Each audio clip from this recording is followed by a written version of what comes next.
Hello and welcome. I'm Angel. If this is your first video with me, I grew up in a cult called the Children of God. I was born and raised in it for 23 years, and I've been out for a little over a decade, and now I tell stories from that time and just talk about the resiliency of the human spirit. So these are my stories.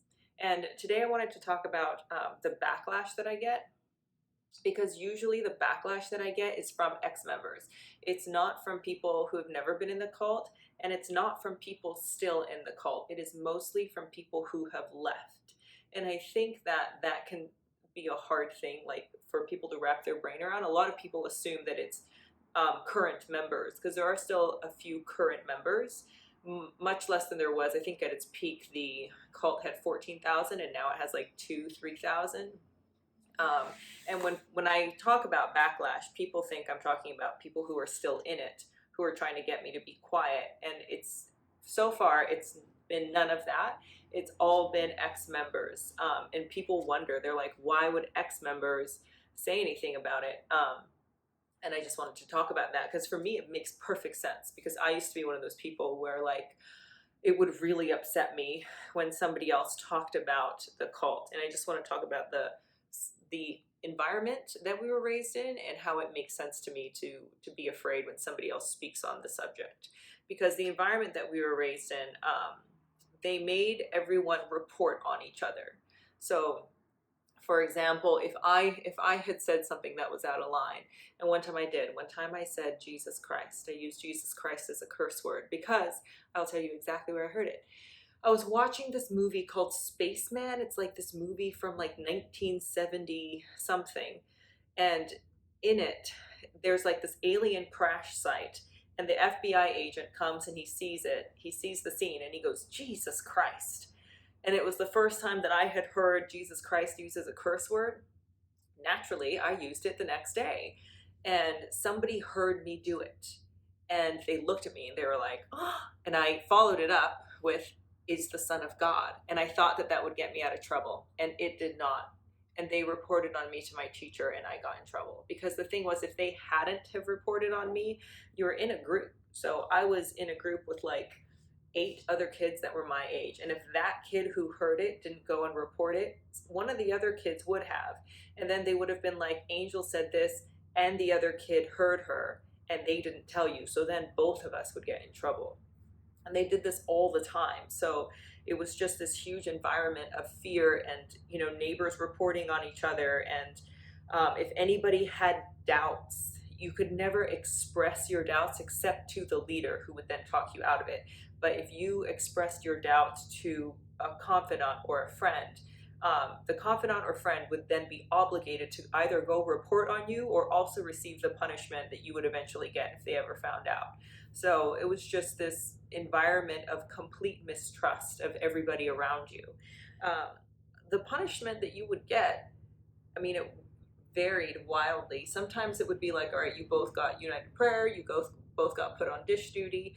But for me, being a young person, what I saw growing up was that, like, as I would get into my teens, what they were doing to the teens is they were sending them off to these camps that they called teen training camps, TTCs. And there, they would beat them, they would rape them, and they were basically labor camps. And there was a lot of material that came up from that time, where they spent some time apologizing and being like, sorry about the beatings, sorry about the rapes, but like, did you say yes as a 13-year-old? And it was just like a really, really horrible environment.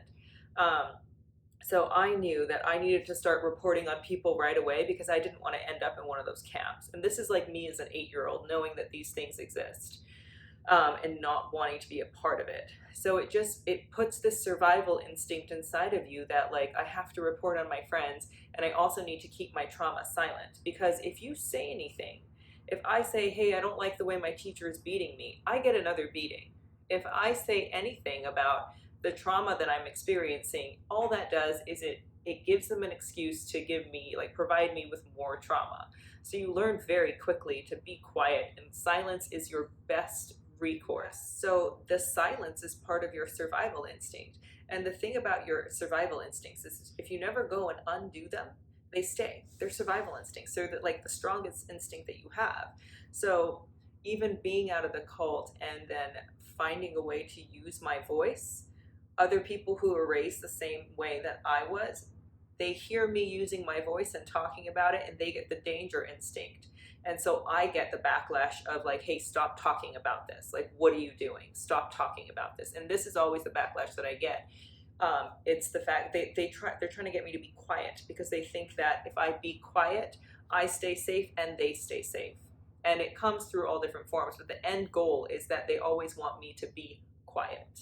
And so I understand the desire for me to be silent, and I understand that ex-members who have gone through the same thing I have and who understand that me using my voice means trauma, not just for me, but also for them if they're around it, then you get the kickback from your survival instinct of like, keep this person silent so that I stay safe as well. And you just get this. I didn't expect to get a backlash from members of the cult, and I didn't expect to get backlash from strangers because I think strangers are interested, and I know that members of the cult are too cowardly, and they're waiting for the end of the world, so they got shit to do. They're trying to track the Antichrist. But I knew that ex-members would be the ones to have the strongest instinct to try and stop me. And it's always from a place of, hey, you're out of line, or hey, don't talk about it, or hey, now you're going to be labeled as this instead of that. And in order, to keep yourself safe, it's always done from a place of concern for me, which I get and I appreciate and I receive it as concern. But at the same time, I've worked really, really hard to be able to get my voice back, because if they can take your voice, they've won.